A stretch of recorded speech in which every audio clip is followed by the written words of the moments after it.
Yes, my dear friend, welcome back to the channel. Very good afternoon to you wherever you are on the globe. You are highly welcome. You are on the Africa continent, in Asia here with me, or you are in America, even in Europe, in the UK. I'm glad you guys are part of this channel. It is a beautiful Friday indeed. Thank God it's Friday. Yeah. Anyway, let's get started. It's all about the transfer market, Chelsea, and one or two other news from some around one or two places. But we are starting with Chelsea. Because this is very important for us. We are blue, right? All right, we are starting with Romelu Lukaku. Romelu Lukaku is open to what? My goodness. Romelu Lukaku is finally open to Saudi move. Saudi Arabia wouldn't stop me. The level will only increase. This is a statement from Romelu Lukaku. This is a statement from Romelu Lukaku. He says that the level will only increase. He says Saudi Arabia wouldn't stop me. The level will only increase and to a much higher one than many people think. More and more footballers will tend to play there. What does that mean?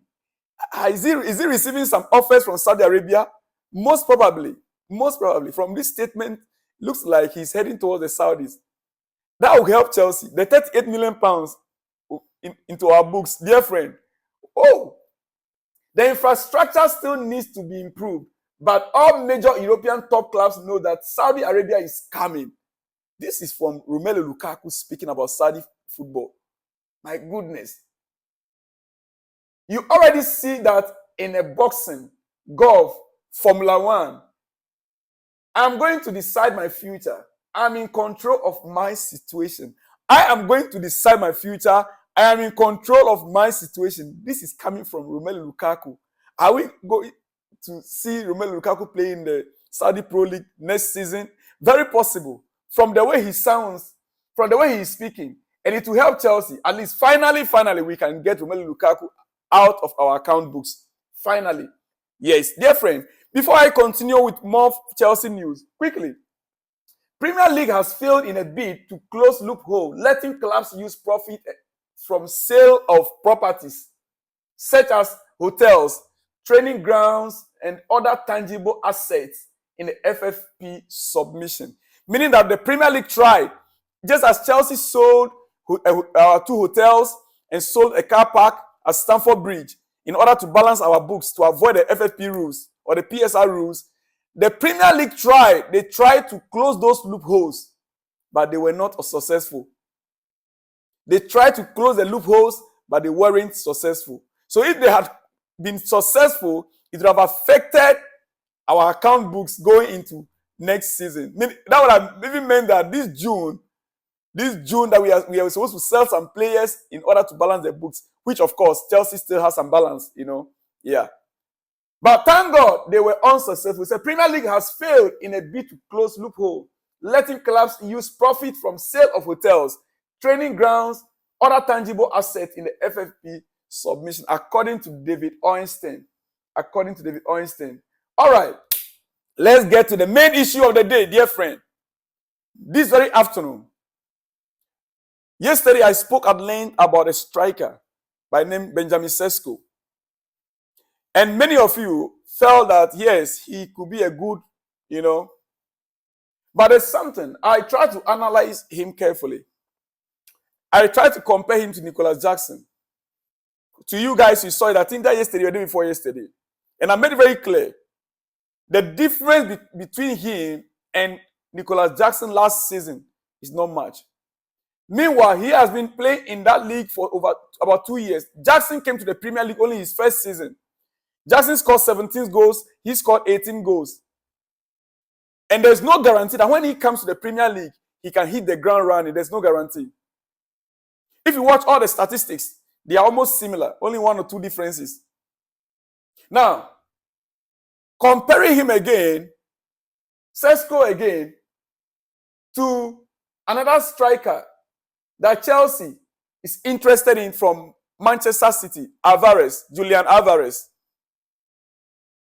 This time, I'm not going to compare him with Nicholas Jackson, but Julian Alvarez. Dear friend, this Sesko and Alvarez debate that has been taking place throughout yesterday, throughout the night, is very interesting. That's the truth. Now, looking at Alvarez, Alvarez's disadvantage is his height. Julian Alvarez from Manchester City, his disadvantage is his height. And why we talk more about that is because it is a weakness for Chelsea already. Chelsea have the lowest among the heights, the Premier League last season. Height has been our issue all these whiles. And now going to buy another striker that is still short of the height that we want. So his weakness is height. Okay? Take that aside. He is a very good option, ready for the EPL.